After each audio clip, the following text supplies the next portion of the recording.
Hi everyone, today is June 15, 2019, and this is the Duel Assessment, your podcast for Yu-Gi-Oh! Duel Links. My name is Green Ranger, and this is the week that we got the results of the RRQ. We had to wait a few days, actually. The event ended Sunday night into Monday morning, and it took about until Thursday, I think, or Thursday or late Wednesday when they came out. I think it was Wednesday night when they came out with the results. So it was a long wait, and I'll talk more about that later. But it was found to be cheating. So that's why, if you think about why it took so long, that's the first thing that kind of crosses your mind. But we'll talk more about that later. In terms of Duel World itself this week, we've got a few things going on. Some esports to talk about. Hasselberry is back. What you call it, Ultimate Tyranno Hasselberry, where you fight him over survival mode, sort of, before he kills you in 3 turns. There's a new duel skill of him and 3 new cards. One of them is exclusive to that dinosaur mode, and 2 are just farmable cards. Got some other cards. A new card from the Mission Bingo, so that's a one of. A new card from the Card Trader, that's the first in a while. And Card Trader has some extra copies of cards that we didn't have. We still don't have 3, so we might be getting the 3 of here, but and Doug has a casual deck of the week. Doug will be talking about a Millennium Eyes Restrict Fusion deck, so that's coming up later in the episode. As for myself, I'm going to be honest with you, when I play other games, I'll talk about it sometimes. This is a Duel Links podcast, but Borderlands 2 came out with a new downloadable content this week. It's a fight for the Sanctuary, and if you followed the franchise, you know that Borderlands 3 is coming out, and this is the bridge between 2 and 3. It's the first content they've had in 5 or 6 years, I want to say.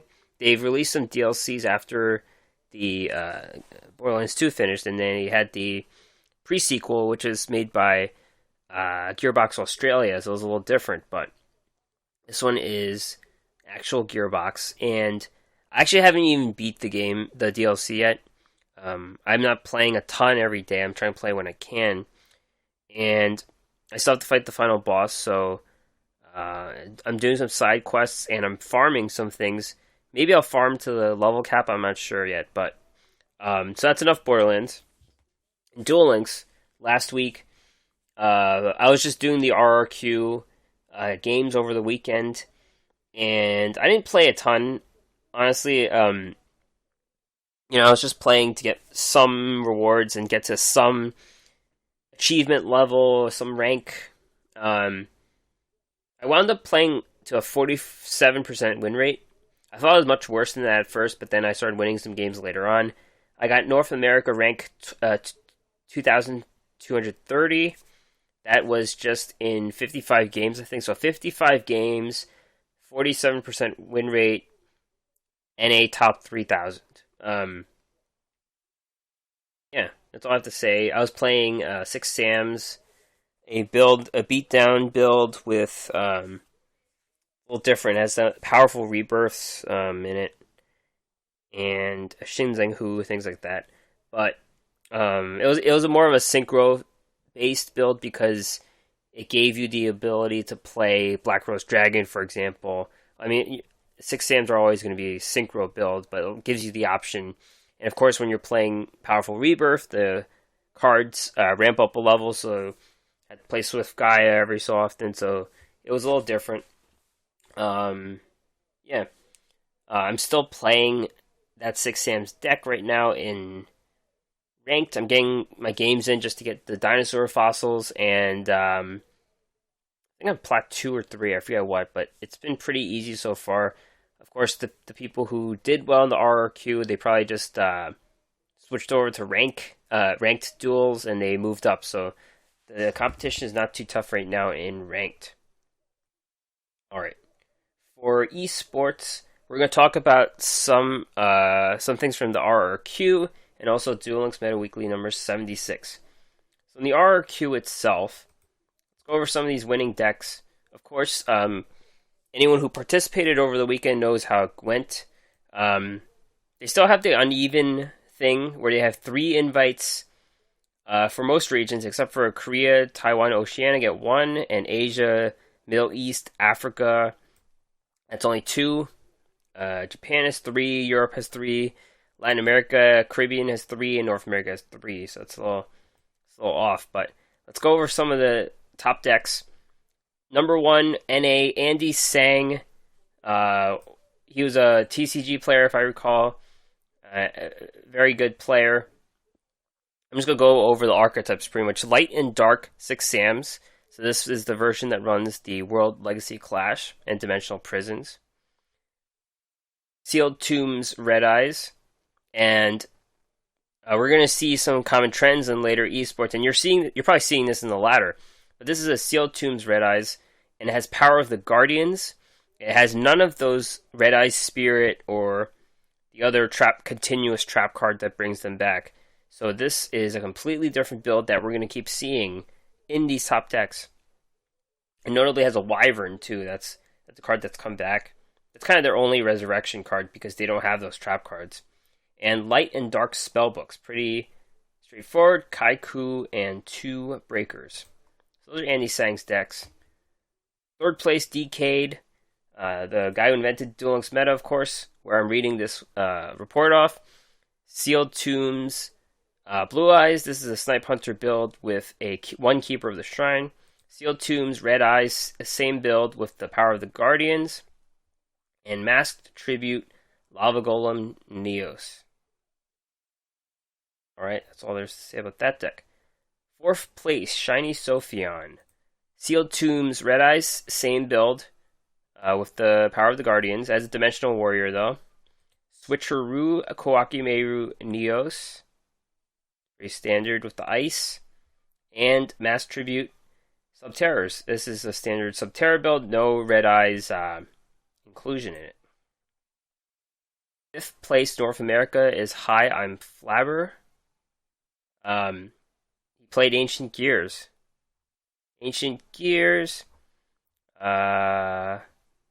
Wakimeru, Blue Eyes, and that's it. OBV, 7th place North America, Sealed Tombs, Red Eyes, Red Eyes with the Power of the Guardians, and Sealed Tombs, Wakimeru Neos with a Evil Swarm Haralsavag too in it. We'll see a card like that. I guess it's a Gale Lizard. It's the same thing as Gale Lizard. Filipino, 8th place North America, Grit Metaphys. So Metaphys actually did pretty well in this here. Light and Dark 6 Sams with the World Legacy Clash. Masked Tribute, Subterrors. Stevie, 9th place North America. Sealed Tombs, Red Eyes. Same build with the Power of the Guardians. And Sealed Tombs, Koakimeru Neos with the Haralsavag as well. Victor Lee, 10th place North America. Ancient Gears, Subterrors. Alright. Latin America. Second place Latin America, Vino, Light and Dark Spellbooks. Yeah, that's all they brought, it seems. Different versions of the deck, but they played the same deck pretty much, yeah. They just modified some of the spells. Edu 16. This guy wins a lot of meta weeklies. Sealed Tombs, Blue Eyes. This one doesn't have the Snipe Hunters. It has 3 Dawn Knights though. Sealed Tombs, Red Eyes. Power of the Guardians build.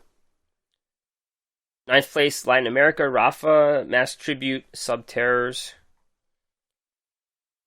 Europe, 1st place, Sunrasanti, Subterrors. 2nd place, Belbin with Subterror Neos. 3rd place, Europe Raw, Mass Tribute, Subterrors. This one as Creature Seizure and the Mahjong Munia Maidens, which you see sometimes on the ladder.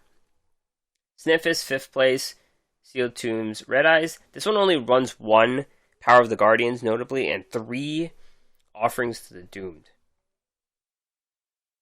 Also has a Buster Blader fusion support. Sao, 6th place. Sealed Tombs Red Eyes, 3 Power of the Guardians, and Grit Metaphys. Grit seems to be the skill you want to use for Metaphys. As Lady is Sailing of Flames in it too. Koizumi, former finals player, not finals player, but he played in one of the first finals. 7th place Europe, beat down 6 Sams, Switcheroo, what is this? Buster Blader? Yeah. As the Mana Dragon Zernatron, which kind of threw me off there. He also played, Koizumi also played Subterrors with Night Beam in it, and also a Skill Prisoner, very interesting, and Grit Metaphys. Dead Fun, 8th place Europe. Subterrors, Quakimeru Neos, Switcheroo version, and Sealed Tombs Red Eyes. R. McMurphy, 10th place Europe. Sealed Tombs Blue Eyes, and Quakimeru Neos, Sealed Tombs as well. Switcheroo, Lava Golem, Quakimeru Neos, and Light and Dark Spellbooks. Lots of Sealed Tombs. And let's see. Oh Jaime, 9th place Europe. Middle-aged mechs, so that's Ancient Gears. Switcheroo, triple Cyberdark, Quakimeru Neos, and Sealed Tombs Red Eyes. Japan, 2nd place, Ma beatdown 6 Sams. 3rd place is March in Japan, Quakimeru Neos. Sav, 4th place in Japan, beatdown 6 Sams, Sealed Tombs Red Eyes, and even in Japan they're using the Power of the Guardians build, which is the deck to use, I guess. This is the version you want to play. Shuhei, 6th place Japan, Subterrors with Des Lakuda. Yuya, 9th place, Ancient Gears, Sealed Tombs Blue Eyes. Inuyama, 10th place Japan, Red Eyes. AC Taipei, 2nd place Korea, Taiwan, Oceania, they're probably from Taiwan, Sealed Tombs Red Eyes. GAOV, 3rd place in that region, Sealed Tombs Blue Eyes. Kim Dolphin, 8th place, Subterrors. DLTW, Ruda Tune, 10th place, Ancient Gears. Ancient Gears with a concentrating current, though. Interesting. In the Asia, Middle East, Africa, 1st place, Red Y, Sealed Tombs, Red Eyes. Raymond, 2nd place in that region, Sealed Tombs, Blue Eyes, Sealed Tombs, Quakimeru Neos, and Subterrors. Luca, 5th place, Sealed Tombs, Red Eyes. That's it. So that's all the decks they have. You notice I said Sealed Tombs Red Eyes a lot. And, just going over it, there were, DK put up a video where he discussed the whole thing about cheating. Obviously people are going to cheat every event, it seems, in Duel Links. It is kind of the Yu-Gi-Oh way, the common plot device in the show. That's how you be a villain, you cheat in a card game. Though that's not always the case, because Cyrus and Hasselberry cheated in a duel once in GX, so it seems like everyone's cheating. But basically what happened here, Konami wanted to point out that people were violating certain articles. It's not saying we banned everyone who was cheating, it was people who shared accounts during the event and also cheated during the event with whatever tools they used. And they noted it was during the event, so it wasn't a witch hunt on everyone, but specifically if they found aberrations in the data about people logging in or whatever. And I guess that's why it took so long. I mean, I was complaining online that it took so long to get the results, because usually it comes out the same day, but obviously something was afoot that people were cheating. It sucks for it sucks for everyone, really. You shouldn't be cheating in the first place, but people who got these high ranks and didn't know if they hung on for the last moment, they pretty much had to wait 3 or 4 days. So that's pretty much it about the RRQ. I'm not really sure how the invites went, but the top threes, typically the top threes were invited, but with the different numbers of regions, I know I saw some things online. Certain other people got invited too, so I'm not really sure how it works. But that is it. Duel Links Meta Weekly 76. It's kind of the backwash of the RRQs. Subterrors, Red Eyes, Blue Eyes, Six Sams. Those were pretty much the top decks in the RRQ, and they showed up in this tournament. First place, Luke Tyler, Sealed Tombs, Red Eyes. This deck seems weird if you didn't look at the previous report, but it is the Power of the Guardians version with no Red Eyes Spirit in it. So basically what this deck looks like, 1 Red Eyes Wyvern, 3 Black Metal Dragon, 1 Red Eyes Retro, 1 Buster Blader, 1 AD Changer, 2 regular Red Eyes Black Dragon, 3 Red Eyes Fusion, 3 Red Eyes Insight, 3 Power of the Guardian, 2 Treacherous Trap Hole. And you're using Sealed Tombs, of course. Second place, Come On Now Kelly, Subterror deck. Card decks are cutting out Golem Sentries, I noticed. This deck only has 1. I remember I've seen decks with 3 in the past. It's usually a 1 or 2 of now. And I guess it just bricks, if you just get this card too much. And what difference is the back row.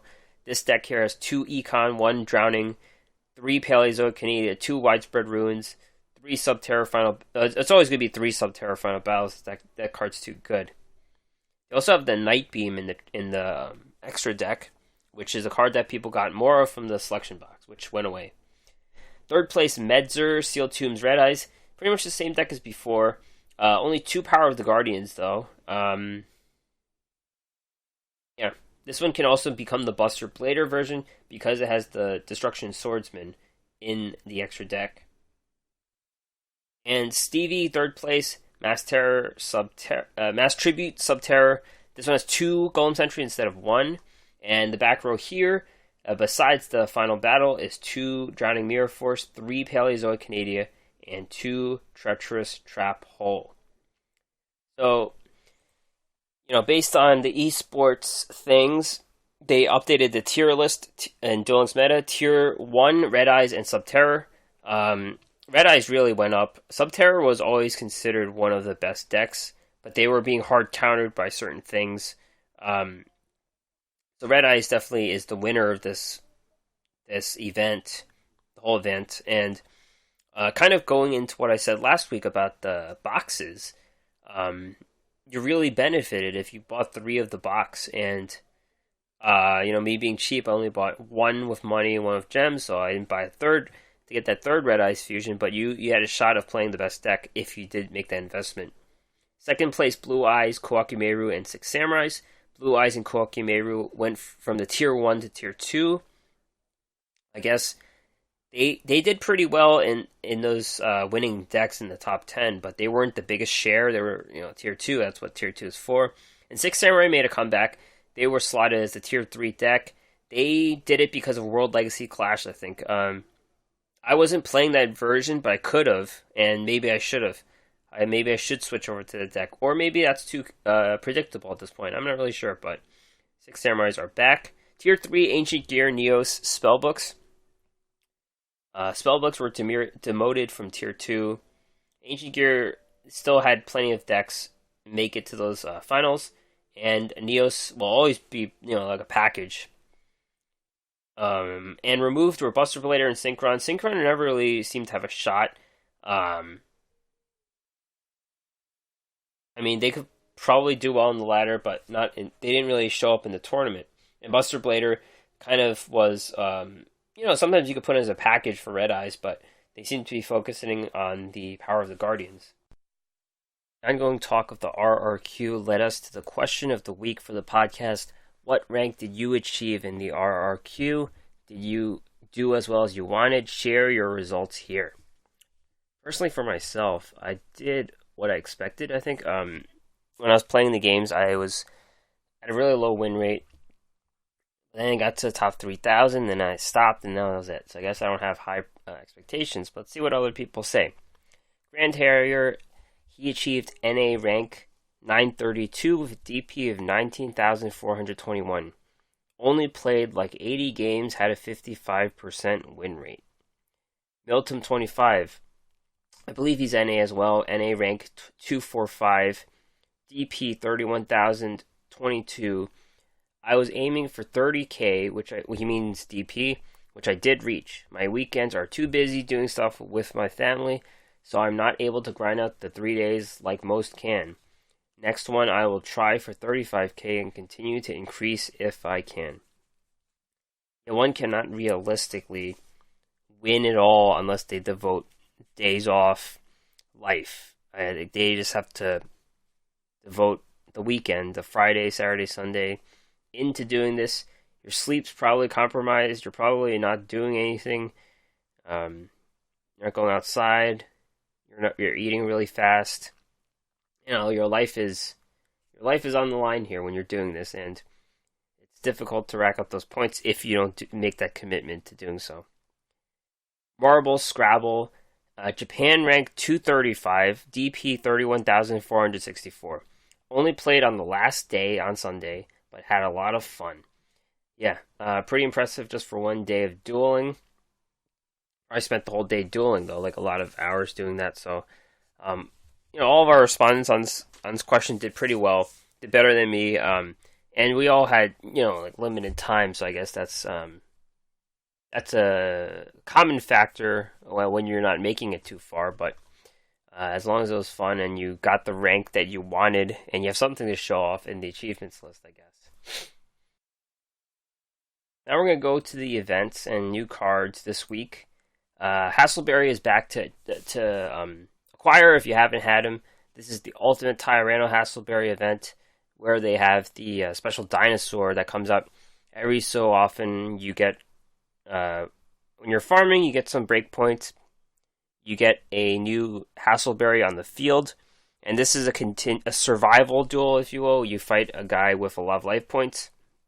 The thing is, you can't really farm him because he kills you in 3 or 4 turns. So, one thing that they did this time around is they kept him on the field, so you don't really lose. You lose of a draw when he kills you with that after 4 turns, so it doesn't count as a loss. And you don't really get your duel assessment until you beat him, and you automatically get over 10,000 duel assessments. So it's pretty good just for advancing and for limiting the farming. I personally have tried to farm as little as possible. Certain events, like in Glorious Bastion, I didn't farm because I guess I'm trying to maximize my enjoyment of the game, and I personally don't find farming too enjoyable. So I try to pick my spots when I need to farm. This is an event that you need to farm every so often just so you can move on the event. I do a farm and then I multiply it by 3 so I could get through the event. That's not the case if you don't have all the cards. If you don't have all the cards, you definitely want to farm. But I'm at the point where I have all the cards, so I don't really need to do it. But in this event, there's a new Hasselberry skill called One with the Dinos.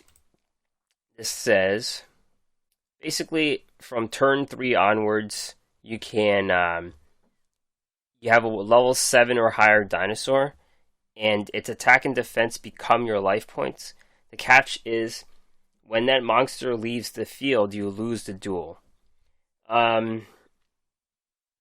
It's rare that I say this, I guess, but what happens is, what you can expect of this skill is it's never going to be used in PvP, except for some casual duel. There's too many cards that will make a card leave the field. There was already enough effect destruction, but now that there's send back to the hand, bounce cards, Gale Lizard, Sazank, Dual Wield, all these cards, in addition to effect destruction. And there could be a possibility for farming, though. You put this card in a deck with air images or something where you gain a ton of life, and you could hit them for over 10,000 in the end with a dinosaur. So there's something there, I think, for farming, but this is a skill that's definitely not going to be PvP relevant at all, just because it's so easy to lose a duel. It's easy enough to lose a duel as it is, to get 1 turn killed or something, but, this is much easier. In terms of his cards, it's interesting. There's a card that is not part of his regular farm table, but it's part of the Ultimate Tyranno Hasselberry table. So the special duelist the Dinosaur Duelist drops this, but not the regular Hassleberry. And that one card is Evilsaur Diplo, which is level 4 Dinosaur, 1600 attack, 800 defense. When this card is special summoned by the effect of an Evoltile monster, target one spell or trap your opponent controls and destroy it. So this is, a bunch of these Evilsaurs came out with the Hassleberry event and from his level up cards. It's pretty good. I mean, when you have to feel that it's a 1900, that's not too strong nowadays, but it is something. And it depends on how good the Evoltiles are. And the bad thing is, we only get one Evoltile Westlow, which is a flip summon, special summon an Evilsaur from your deck. The other options we have, Evoltile Pluro, you have to have the card in your hand. And the other one, Evoltile Aldonto, also, you special summon it from the hand. So those are much more situational cards. The one Westlow hurts the consistency of the whole archetype, so if we had more of those cards, these Evolsaurs would be a bit better.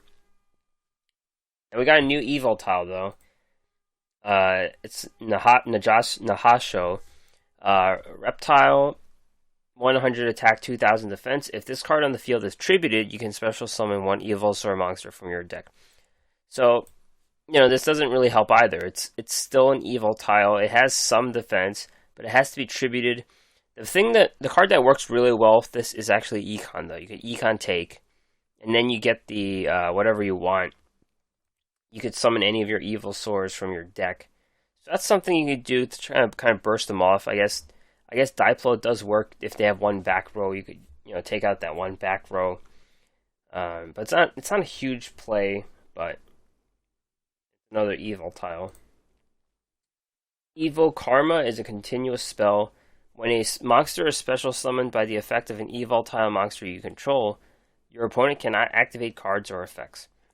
So this sounds really strong because you don't really know how long that effect works, the one where you can't activate cards or effects. But I presume it's for that turn. So you get the special summon off. And I guess that makes Diplo worse, because Diplo hits the back row, and then they can't even use the back row if you have Evil Karma. So, the lockdown ability will prevent quick play, quick effect, spells, traps, hand effects, seemingly for that turn. So, if you're trying to make this archetype work at all, you're going to definitely need this card, I think, because you need to lock them down and make sure nothing sneaky goes on. Finally, Primordial Soup. It's a continuous spell. Once per turn during your main phase, you can shuffle up to 2 Evilsaur monsters from your hand to the deck, then draw the same number of cards. You can only control one face of Primordial Soup. So, I like Switcheroo, except you could do 2 cards. It is situational, though. You have to have the Evilsaur monsters. I guess you're trying to draw into the Evoltiles so you can cheat them out. I guess that's the whole play, but it's hard to say if this is playable in that type of deck. But it is like a card draw. Not a card draw, but you swap out cards, I guess. In terms of farming Hassleberry, there are many ways to do it, but most of them revolve around Yubel. So you could typically do the Yubel thing where you clear the board every turn, but there's been another strategy where you do the Mirage Dragon and use Shen's Spy to give them Mirage Dragon, and then you hit it with the Ultimate Nightmare. So that's one way that I've been doing it. Of course, I said I'm limiting my farming, but you do have to do it a few times just so you can get to the break points to fight Ultimate Tyranno Hassleberry. And he's definitely a character you have to get, of course. And if you're a casual duelist, it's important to get all the characters. That's important to do. So, also, I neglected to say that you're getting your second copy of Ultimate Tyranno. You just have to fight the level 50 Ultimate Tyranno Hassleberry just to get that card. The tour guide has the mission bingo this week, and the interesting thing is that we're getting this reward called Synchro Spirits. And typically when I look over cards, I go to a website like Yugipedia or something to learn about the card. And if you look up Synchro Spirits, it's just the picture's just in a box. and there's no card around it. And that tells you that this is a card that's not even in the OCG or TCG. This is a card straight from the anime into Duel Links. And they've definitely have released cards like the the Psychic Tracker and Psychic Wheel Dealer were cards that were only in Japanese. They're the OCG versions. They're not released in English yet as a TCG card. This one isn't even an OCG card, so this card is fresh. And it's a trap card, Synchro Spirit. Select one Synchro monster from your graveyard and remove it from play. If all of the monsters that were used for the Synchro summon of that monster are in your graveyard, you can special summon them to your side of the field. So basically what this is, it's kind of like Necrofusion, if you can think about that card. You banish the card. If the Synchro monster is dead, you typically won't be getting it back, so it's probably in the graveyard for no reason, and then you banish them, and then you make another one. I guess this only works if you have those two copies. Like if the materials can make more than one thing, is what I'm saying. Let's say you're playing a Synchro deck, and your stars, your levels are, there's only one of each star. If that makes any sense, there's a 9, an 8, a 7, a 6, and a 5. You bring back those materials and they don't add up, it doesn't work. But if you have multiple 6s or multiple 7s or multiple 8s, you can make it work again. So I think this is pretty solid for Synchrons, because you can just do that immediate Synchro summon. And it works very well with Psychic Wheel Dealer. Any card, any tuner that has an extra ability, you get to use it again. I think there's a good boost. So we're only getting one of these cards, but I think it will work well with Synchrons, because Psychic Wheel Dealer is a card. And there was also the Duelist Challenges this week. It started, I think this morning, so today's Saturday morning, so they just put out the first 2 this morning. If you want to check out any of these solutions to these things, Duel Puzzle is a friend of the podcast, does a YouTube channel about them, so check out Duel Puzzles. But some tips from me, a layperson. Do the math. You could sometimes see the number of life points the tour guide has, and you could say, oh, this card hits into that one, I win the game. So try to figure out some of the easy math. Try to see how you can use all your cards. I know the difficult ones give you bonus cards that you don't know which one to use, and that's why they're the difficult puzzles. So you try to see how many cards you can use, and that all goes by reading text, of course. And also, knowing what the cards do, of course, usually they give you cards that you don't use in meta duels, so it's kind of tough to know what this random card does, but that's what it is. And also knowing the cards on the field in the deck. In the second duel puzzle, I believe there was a face-down monster and a 1200 attacker. I messed up because I didn't know hit the... I don't know what I did, but sometimes you have to know that's the threat. That's the face-down man-eater bug is the threat that'll get me my out. So, I guess knowing the abilities of the cards, of course, and just looking for little things, something that could be in your deck that could be used, things like that. So, just some little tips about how to beat the Duelist Challenges. Card Trader update this week. We're getting 1 new card and 2 cards that are... I'm not really sure where these cards are from, but I already had 3 of them. I think we'll talk about all of them. The new card is Aramage Kananga, and this is a SR level 3 plant, 1400 attack, 1000 defense. While your life points are higher than your opponent's, face-up monsters your opponent controls lose 500 attack and defense. Once per turn, if you gain life points, target one spell or trap your opponent controls and return it to the hand. So, this is the real free-to-play deck. People talk about free-to-play and gem management and all this stuff, but this card, the Aramages are the real free-to-play deck because they're all available in the Card Trader. And this is back row control, but it's not that good because you're just basically sending one card back from their hand to the hand, and they could kind of, they're playing the card again the next turn, and they could put more cards down, so you definitely need more help than just one card, of course, but I think what this card, that's that's what they need pretty much, because some Bergamot is a very strong piercer that gets stronger, so you're trying to win. You're trying to be aggressive in the win condition. They do have a little debuffing where they make the opponents lose 500 attack and defense. That's not too relevant, but it helps you get over the smaller monsters. So, like your Jasmine has 1800 that can help you get over some of the other monsters that they have. So, when this card is played, I don't think it's going to be a card that you're going to stuff 3 of into the Aramich deck, but it seems you need some back row control, and this will provide that. Of course, this is another way for us to spend their SR stones. We seem to have too many of them, so I would like more cards from the card trader. So, any card you can see to get, spend your stones on. A Trianimate Pulse is going to the trader. I think this card is from Yugi. When there was a roaming event with Yugi, but I don't really remember. It's a continuous trap. Once per turn, banish 2 cards from your graveyard, any combination of rocks or field spells. Then you activate 1 effect, target 1 face-up card on the field, destroy it. Target 1 rock monster in your graveyard, special summon in defense. Target 3 field spells in your graveyard, special summon them into the deck. Draw 1 card. I don't remember what deck played this. It could have been Magnet Warriors or it could have been Gem Knights, just because some Gem Knights are rock cards. But this card did see some play at some point. Yeah, I don't really remember, but we are getting Magnet Warrior support, so there's something to think about why they released this card into the trader. And this, you could get a rock monster each turn. I guess that's pretty good. Finally, Skullmeister.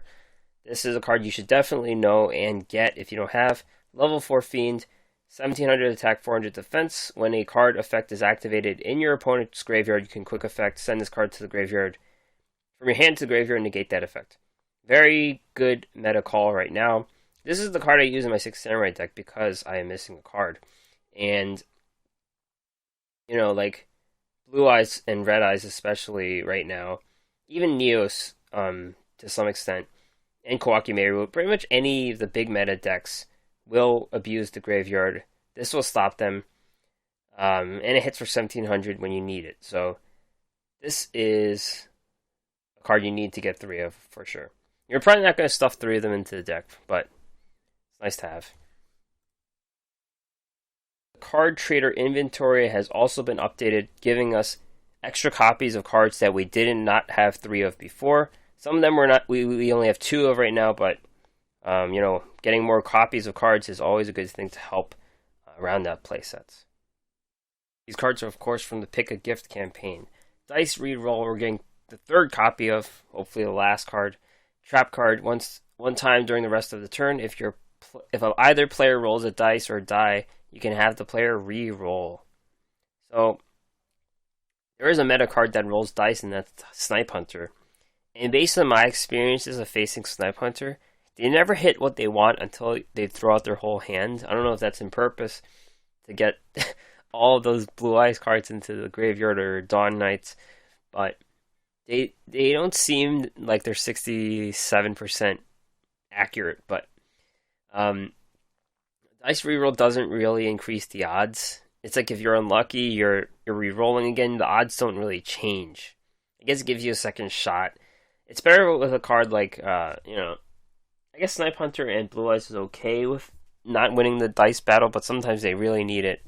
I don't know if you have to discard another card for Snipe Hunter, though. That's a good point.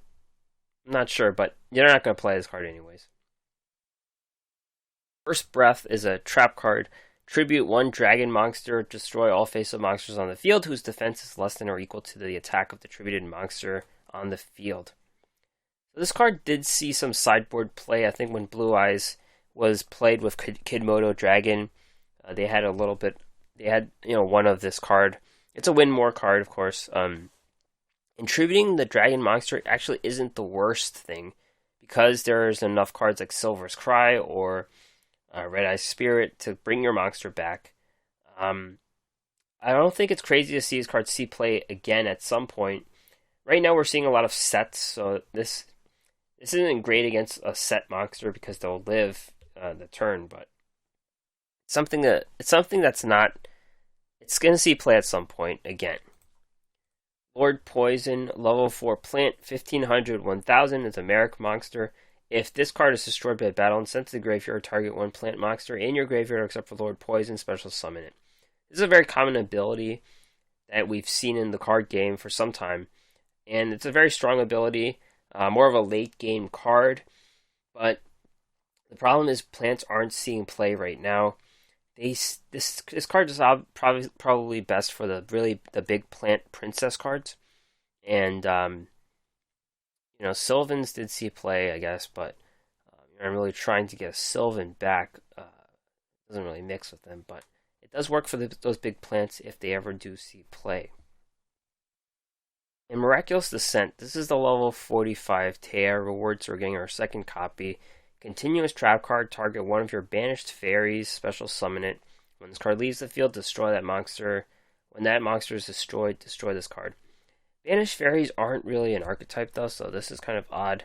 It doesn't really, as a very niche use, it does help if everyone's running dimensional prisons or got banished by Six Samurai Rihan or Amazoness Onslaught, but there's not enough synergy on fairies to make this a thing. You see, if it's dinosaurs, the Giant Rex has like a self-banish ability or something, so it comes back, but not too useful. Now it's time for Doug's Casual Deck of the Week. Yu-Gi-Oh! Deck Talk is here. He is bringing a deck, a Millennium Eyes Restrict Fusion deck. So any fan of Pegasus, any fan of fusion strategies, and he did this one on purpose because there is an upcoming box that will have restrict support, as he says. I didn't see every card in the box. I know there's some Magnet Warriors, but he did mention that the new box has fans of Millennium Eyes Restrict or Relinquish some support in that regard. So here is Doug Dimmadul with this very interesting deck for you.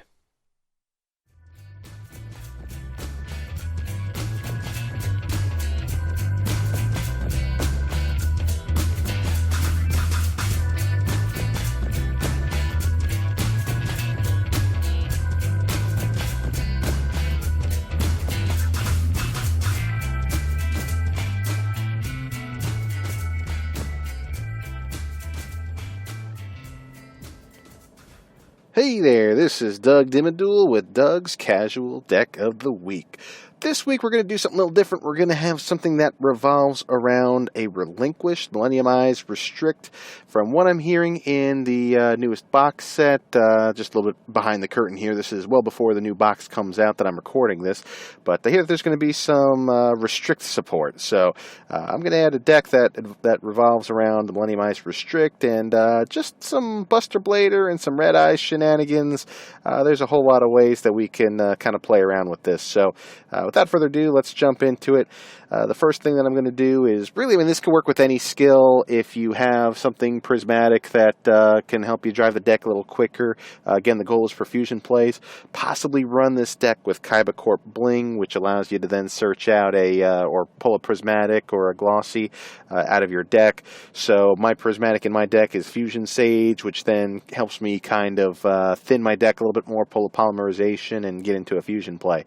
So really the goal is to use some of those fusion substitute cards like the Hex Sealed Fusion monsters, King of the Swamp, stuff like that to get into more diverse fusion plays. So let's just start with the monsters that are going to be in the extra deck. And first I run 2 copies of Buster Blader, the Dragon Destroyer Swordsman. You know this one pretty well. It's really the Buster Blader go-to. It needs 1 Buster Blader and 1 Dragon-type monster. Any Dragon-type monsters, it negates their effects on the field, all that stuff. It does piercing damage, but cannot attack directly and has 2,800 attack. So run 1 or 2 copies of that. I'll run a copy of Dark Paladin too, which requires a Dark Magician and a Buster Blader. It's got 2,900 attack, 2,400 defense, gains 500 attack for each Dragon-type monster on the field or in either player's graveyard. When a spell card's activated, you could discard 1 card and negate the activation and then destroy it. So it's a pretty useful card depending on what you're playing against and if you're willing to get rid of some of your hand in the process. But again, this is just another option to fuse into. I also run my 2 copies of Red Eyes / Dragon. You know this one. This is the staple of any Red Eyes deck. It just requires a Red Eyes Black Dragon and a Warrior Monster. And then you can start equipping cards from the graveyard anytime you attack. That's a Warrior Monster to increase its attack by 200. If it's destroyed, you can then special summon one of those warriors back onto the field. In this case, the warrior options in this deck are Buster Blader or Elemental Hero Blazeman, but I'll get into that shortly. And finally, Millennium Eyes Restrict. I just run 1 copy of it. It's a 1-star, requires a relinquished and 1 effect monster. So any effect monster, which is basically my entire deck. Once per turn, when your opponent activates a monster effect, you can target 1 effect monster your opponent controls or in their graveyard and equip that target to this card. This card gains attack and defense equal to that equipped monsters, and monsters with that equipped monster's name cannot attack. Also, their effects on the field and their activated effects are negated. So this comes into play really well if you know that there are archetypes that your opponents are using that have automatic effects that activate when they're summoned to the field or anything like that. They really don't have control over. Then you're automatically going to trigger this Millennium Eyes Restrict effect and steal their monsters, which is really, really good. But if it's something that's an effect that they could activate on their own, their simple response to this card will just be to not activate that effect. So it's really a situational card, but it allows you to get into it whenever you need to. Now, as for the monsters, I run my 3 copies of Red Eyes Wyvern. You could get this card out of that structure deck, or it was a UR in one of the older boxes. I think it was Crimson Kingdom. I remember having my 3 copies before the structure deck came out, and I was pretty disappointed that this was included in it, because all those gems that went towards getting this card kind of goes to waste. But still, during your end phase, if you did not normal summon or set a monster this turn, you can banish this card from your graveyard and special summon 1 Red Eyes monster from your graveyard except Red Eyes B Chick. In that scenario, it's if you have one of your Red Eyes / Dragons in the graveyard, it allows you to recycle that fusion monster back out onto the field. So that's why I run my copies of it. Then I run 3 copies of King of the Swamp. This card can be used as a substitute for any 1 fusion material, but the reason why I really like this card is that I could send it from my hand to the graveyard and search out a polymerization from my deck. This is the go-to card if you're running any type of fusion deck where you're using fusion substitute monsters. King of the Swamp is a must-have. Then I run my 3 copies of Elemental Hero Blazeman. It's a warrior that I could use for fusion material for my Red Eyes fusion plays. But when this card is normal or special summoned, you can add 1 polymerization from your deck to your hand. That's really what you're going to be using this for and get into your fusion plays that way. I run my 2 copies of the Light Hex Sealed Fusion. I run 2 copies of the Dark Hex Sealed Fusion. You could do any variation of the Hex Sealed Fusions, but Light and Dark, because the Buster Blader card is a light monster, the Red Eyes / Dragon is a dark monster. You're able to potentially make a fusion play into one of those cards by having them all on the field. So overall, it's really good. Then I run my 3 copies of Buster Blader. It's a warrior, but it's also something that you could use as specific fusion material for your Dark Paladin or your Buster Blader Dragon Destroyer. It's just excellent. And it's also good fodder to have for your Red Eyes / Dragon as well. So you could really do that and basically make a wide variety of fusion monsters based off of one of your fusion substitutes and a Buster Blader. Like I said, I run my 1 copy of Fusion Sage. In this case, it's a prismatic, so I'm able to search it out with my Kaiba Corp Bling, and then standard your 3 copies of polymerization. So there's a lot of ways you could change this deck around, but I do like to run Red Eyes Wyvern because it's a dragon that can be used for that Buster Blader fusion. There are 6 slots in the extra deck now, so this is a little bit more viable than it was before. I was kind of having trouble getting the right balance for what should go in that extra deck when we were just at 5 extra deck slots. Hopefully, if we could bump this up to 7 at some point, I could add another fusion monster or 2. But really, the surprise play is getting that Millennium Eyes Restrict onto the field and snatching up some of your opponent's monsters. It is just an outstanding fusion monster that I have not seen used whatsoever in the ranked ladder, which is why this is sorted under the casual deck of the week, because this is something that you could probably use in your PvE matchups, or if you're using casual play, or if you're hanging around in Gold, Plat, or Legend, and you want to kind of throw a screwball in there, maybe give this fusion play a shot and see if it works out for you. You know, I can't guarantee anything, but if it works, oh geez, it's so much fun. So anyway, that's pretty much it for this deck. Give it a go and see what you think of it. But that's really it for this week's casual deck of the week. I'll see you next time.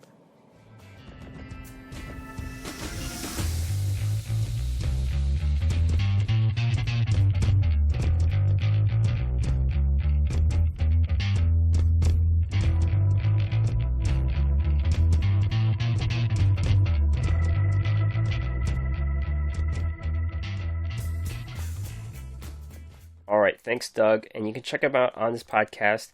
He's very active on Twitter, too. He's been doing this thing where he picked a card, and he's been sending people to the Shadow Realm. Yu-Gi-Oh! Deck Talk. Yep, and he'll be back next week. Alright, so upcoming news, Duel Quest to round out the end of the week. End of the month. Fantastic Pegasus with Toon Cyber Dragon and Toon Gemini Elf. Tristan is being retired to the gate. And the big event, late June, end of this month, Raid Duel, The Flames of Vengeance, Kapakapu. And better yet, you get to obtain Kalen Kessler. So, a new legendary duelist for us to get, and all of the associated rewards. And we're also expecting that new mini box too. So, that should come in the coming days. So I guess the next episode we'll talk about all the cards in that box. Maybe I'll split into SRs and URs again. Maybe I'll talk about archetypes. Maybe I'll do the whole thing. I don't know. But excited to see new shakeups to the meta. And we've been kind of getting over the end of the RRQ, but it's good to see that the top players who didn't cheat are moving on to Germany. So congrats to everyone. Congrats to everyone who just dueled. Everyone. It's not the easiest meta, but it is a meta that you can do well in if you invested wisely enough, or it's a fairly balanced meta in my opinion. It's not too annoying. There's not too many annoying decks on the ladder. There are some annoying decks, but it's less than it used to be, I think. And really happy for everyone who made it to Worlds. So that is it for this podcast. Listen and subscribe anywhere where search the Duel Assessment. Check out the podcast and more at the website, theduelassessment.wordpress.com. All of the complete notes are there. Send me an email, theduelassessment@gmail.com, or you could find me on Twitter, duel_assessment, or on my own account, where I'm talking about Borderlands nowadays, Green Ranger CCG. Alright, take care everyone.